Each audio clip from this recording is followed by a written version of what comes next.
I, a 32-year-old woman, have been in a relationship with my husband Todd, who is 33, for 3 years. Todd's late wife had a son, now a tween, and Todd and I have been raising him together. Todd is very close to his sister Monica, who is 35. Since their mother's passing, Monica has taken on a significant role in the family. While Monica is generally pleasant towards me, I've noticed she tends to be quite controlling, especially concerning Todd. However, this wasn't a major issue until I became pregnant. After learning the gender of our baby, Todd's sister insisted on naming the baby Tommy.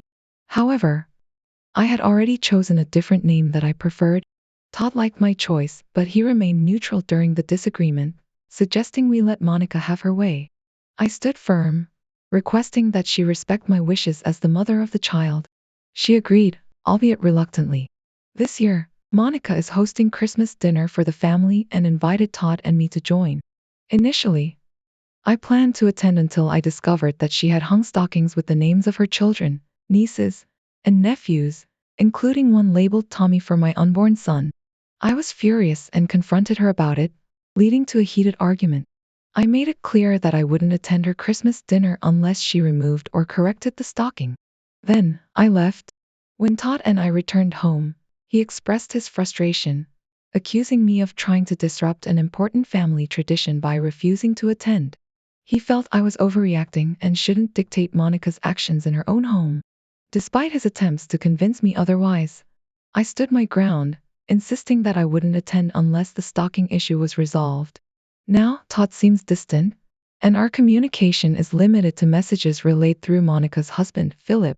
Philip called me yesterday, expressing his disappointment and concern that my decision might spoil the holiday gathering for both adults and children, particularly my stepson, who enjoys spending time with his cousins during the holidays. Todd's silence on the matter is telling, and it appears that tensions within the family have escalated due to this disagreement. I'm feeling quite embarrassed. Perhaps I reacted too strongly. Am I the idiot? I never requested Monica to designate a stocking for my son. She made the decision on her own, insisting it was for my son, which I found odd since my baby hasn't even been born yet. Was there ever a Tommy in her life, like her father or a lost child, or did she just randomly prefer that name and start using it for your son? It's quite audacious of her to assert authority over what you name your child, especially when your husband isn't supporting you but rather siding with her. You should firmly inform her that she's only allowed to see your son Tommy, and since you don't have a son named Tommy, she won't be seeing your child. If she persists, consistently refer to her as Blanche until she gets the message. Assert your authority over naming your child by stating that you've chosen a different name because it's your preference. This seems like a power move on your husband's sister's part, indicating that Todd will always prioritize her opinions, especially now that you're expecting his child. It's crucial to establish boundaries before the baby arrives, as they're likely to disregard your wishes otherwise. Consider devising a birthing plan that excludes your husband, as he may allow his sister to override your decisions, possibly even using the name Tommy while you're recovering in the hospital after childbirth. It's baffling that your husband fails to recognize that he's married to you and that this child is yours, not his sister's. If Todd accompanies you to doctor appointments, consider informing the doctor about the stress caused by your husband and his sister's insistence on using a name that isn't yours for your son. It's essential to stand firm in asserting your autonomy in naming your child and setting boundaries with your husband's family. I advise you to have a serious conversation with your husband about refraining from socializing with his family until his sister seeks therapy for her fixation. If she desires a child with a particular name, she should consider having another child or exploring adoption. However, your main concern lies with your husband, who needs to support you and address his sister's behavior. Our almost adult daughter, Kayla, had been expressing a desire for a laptop for some time. Despite financial constraints, my wife and I diligently saved up to fulfill her wish for Christmas. I was eager to see her reaction when she received it.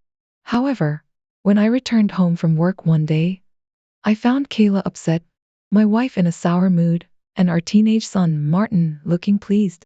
Upon inquiring about the situation, my wife confided in me that she and Martin had played a prank on Kayla. They concocted a story that instead of receiving a laptop, Kayla would be getting gift cards worth the equivalent amount, albeit not for places where laptops could be purchased. They claimed it was because they deemed her unprepared for such a device. Kayla reacted strongly, feeling unfairly treated as she had only requested one thing. My wife found amusement in Kayla's distress, but I disagreed with her approach. I reminded my wife that in the past, when we genuinely couldn't afford a laptop, Kayla had accepted our explanation without complaint.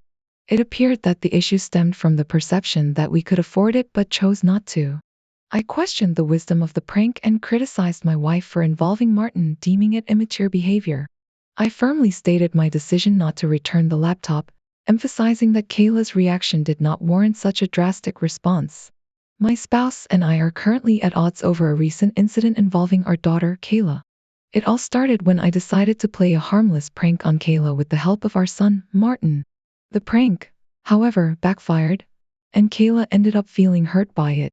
My wife, instead of consoling Kayla, became angry and demanded that Kayla be punished for her reaction. Feeling conflicted, I insisted that my wife reveal to Kayla that it was all just a joke. Kayla reluctantly apologized for her harsh words toward my wife, but she made it clear that the prank had deeply hurt her. Surprisingly, my wife refused to apologize and adamantly maintained that Kayla deserved what she got. The tension in our household escalated as my wife's refusal to empathize with Kayla's feelings became apparent. It became evident that this incident was not merely about a harmless prank gone wrong but rather about deeper issues within our family dynamics. As I reflected on the situation, I realized the gravity of my wife's actions. Pulling pranks on our children may have been a lighthearted tradition for us in the past, but it's clear that Kayla has outgrown this phase and finds such pranks distressing. My wife's failure to acknowledge and respect Kayla's boundaries is concerning, and it's a behavior that cannot be brushed aside lightly. Furthermore, Martin's apology highlighted the stark contrast in our children's reactions to the prank.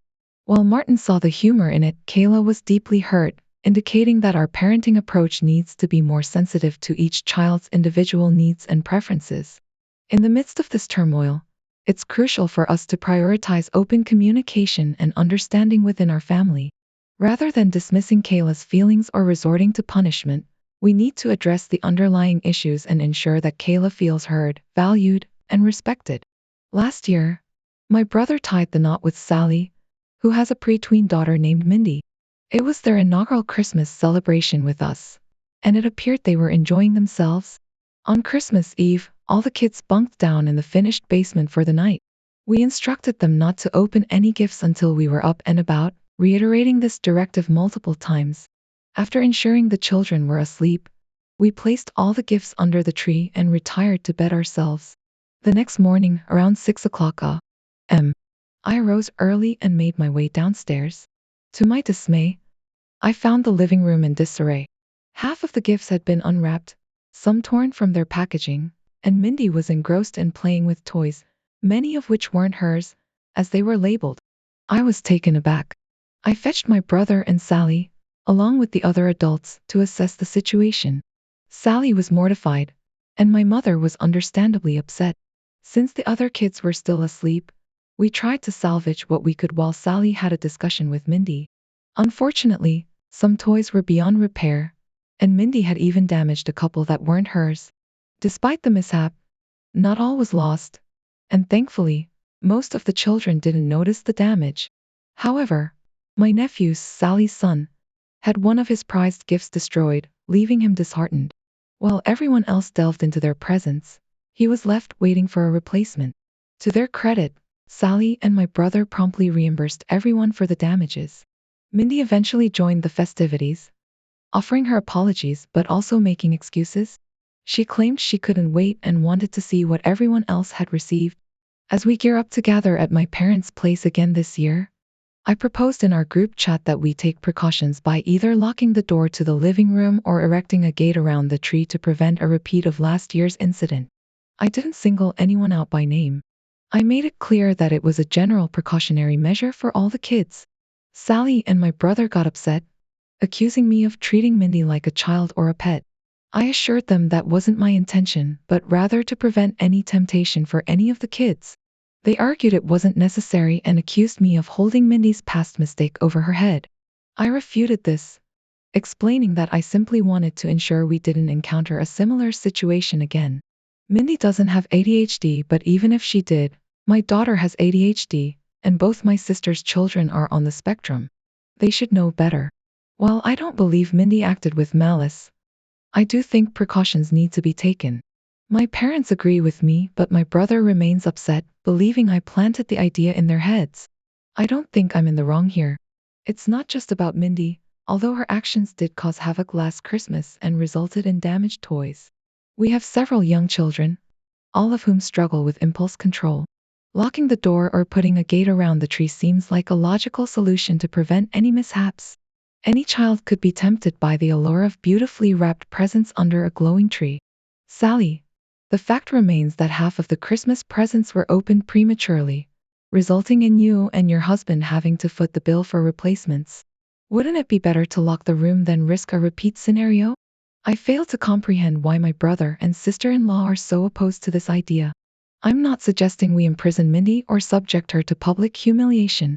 I'm simply proposing a practical measure to avoid a recurrence of last year's chaos. Hasn't my brother ever heard the saying once bitten, twice shy? In this family, it was customary to exchange jewelry as Christmas gifts, a tradition that had been cherished for years. The protagonist, deeply connected to his younger unmarried sister, always enjoyed selecting the perfect piece to surprise her. However, the dynamics shifted when his brother tied the knot, and the family pooled resources to purchase an extravagant pearl and diamond set for the new bride. Amidst the joy of the wedding festivities, the sister-in-law unexpectedly expressed her desire for rubies or another red stone for Christmas. This request caught everyone off guard, as previous gift exchanges had never been so specific. Nevertheless, the protagonist and his wife were open-minded and willing to accommodate the new family members' preferences. However, tensions arose when the sister-in-law's demands seemed to escalate. She began coordinating her Christmas outfit around the anticipated red stone jewelry, leaving little room for flexibility. This insistence on a particular gift type, coupled with the audacity to inspect the previously chosen jewelry and express dissatisfaction, stirred frustration and confusion among family members. The situation reached a boiling point when the protagonist's brother engaged in a heated argument over the matter. Despite attempts to find a compromise, it became apparent that the sister-in-law's expectations were not aligned with the family's traditions and financial constraints. In response to the escalating tension and unreasonable demands, the protagonist made a difficult decision to refrain from gifting any jewelry to his brother and sister-in-law. This choice was not made out of spite but rather out of a desire to uphold the integrity of long-standing family customs while avoiding unnecessary conflict. Unfortunately, this decision led to further rifts within the family, with the brother and sister-in-law opting out of attending the parents' Christmas celebration. My sister-in-law has accused my family of harboring ill feelings toward her, citing our choice of gifts as evidence. This has sparked a rift between my brother and me, with him threatening to cut off communication unless I apologize. However, I find myself leaning towards embracing the silence as a welcome relief, viewing it as a gift in itself. Amidst this turmoil, I can't help but recall the extravagant gift my brother presented us with last Christmas, matching pajamas adorned with rubies. It begs the question, is she expecting Kardashian-level gifts? Frankly, it seems absurd. In my defense, I believe gifts should be given out of genuine affection and thoughtfulness, not out of obligation or to meet someone's extravagant expectations. It's clear that my sister-in-law's demands exceed reasonable bounds, and I refuse to be coerced into participating in her materialistic desires. Moreover, the lack of reciprocity in gift-giving is glaring. If my brother insists on expensive jewelry for his wife, then why hasn't he reciprocated by lavishing my wife with similar gifts? The inconsistency speaks volumes. It's time to put an end to this cycle of unreasonable expectations.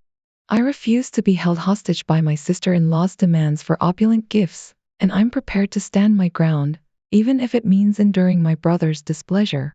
After all, a peaceful Christmas free from such pressures would be the greatest gift of all.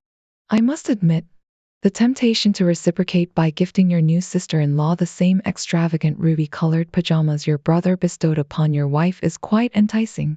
Congratulations on receiving the ultimate Christmas gift, the blissful tranquility of silence from entitled family members. For nearly 15 years, our group of friends, all aged 35 and above, has been gathering for holiday parties, each contributing a dish. My signature contribution has always been a humble green bean casserole, a recipe I stumbled upon online some years ago. Enter Amy, the newest addition to our group, who, until now, has integrated seamlessly. However, trouble began brewing whenever my casserole graced the table. Amy's critique of my casserole at one of our gatherings escalated quickly. She boldly claimed she could produce a superior version and eagerly volunteered to take over casserole duties. Naturally, I obliged, relinquishing my culinary responsibility to her. However, her attempt fell short, failing to capture the essence of my humble dish. Subsequently, it was gently suggested that I reclaim my casserole duties, much to Amy's apparent dismay. The situation reached a boiling point this Thanksgiving when Amy erupted in a fit of rage over compliments directed at my casserole. Accusing everyone of pandering to me, she launched into a tirade about familial disdain, citing her recipe's revered heritage. Then, in a dramatic display, she stormed out of the gathering, leaving us bewildered in her wake. In the aftermath of Amy's outburst, we collectively pondered whether there might be underlying issues at play. Despite her uncharacteristic behavior, her fixation on the casserole remains the sole source of discord in an otherwise harmonious relationship. I met up with Amy, her husband, and mine over coffee to clear the air, hoping to resolve the tension. Amy explained that her recent behavior stemmed from struggles with depression, which she's been grappling with. She felt justified in her actions and dismissed my attempts to offer support as manipulative, citing warnings from her therapist. Despite my efforts to mend things, our conversation quickly escalated in public. Sensing the rising tension, we agreed to table the discussion for another time. Unfortunately, we haven't had a chance to address the issue since. As plans for Christmas festivities unfolded in our group chat, Amy singled me out, suggesting I make the casserole dish. She implied that I accused her of disliking it, adding that she wouldn't want to exacerbate any discomfort I might be feeling. When I tried to clarify, others brushed it off, urging me not to take things too seriously and to empathize with Amy's struggles. Over the years, Amy's behavior has hinted at unresolved issues, particularly regarding myself and the casserole. Despite attempts to communicate, she refuses to engage in a meaningful dialogue, insisting that I never listen to her grievances. Feeling overlooked and frustrated, I've decided against making the casserole. Now, I'm hesitant to attend the Christmas gathering altogether. However, my husband disagrees, believing that I shouldn't let this minor disagreement overshadow years of cherished memories with Amy and our friends. While I harbor no ill will towards Amy, I can't shake the feeling of exclusion and discomfort. Despite my husband's reassurances, I'm left grappling with whether to prioritize my own emotional well-being or appease others for the sake of tradition and camaraderie. I empathize with the challenges of dealing with depression, but I struggle to accept it as a blanket excuse for behavior. It's perplexing to me why this shouldn't be addressed seriously. Am I the one being unreasonable here? Amy's depression shouldn't give her carte blanche to act however she pleases, and offering support shouldn't be misconstrued as manipulation.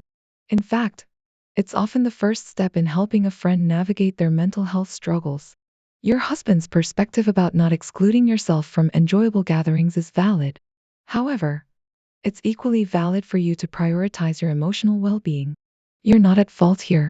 Amy's behavior is concerning and may necessitate professional help beyond what she's currently receiving. It seems more like a case of cry-bullying, where she instigates conflicts, plays the victim, and recruits allies to her cause. It's a puzzling situation, compounded by her tendency to fabricate stories to garner sympathy. Perhaps Amy's hostility stems from deeper-seated issues beyond your casserole preferences. Introducing a new dish to the holiday spread might alleviate tensions and shift the focus away from perceived conflicts. Ultimately, this seems like a one-sided battle in Amy's mind, and she may come to realize that playing the victim doesn't make her actions justified or admirable.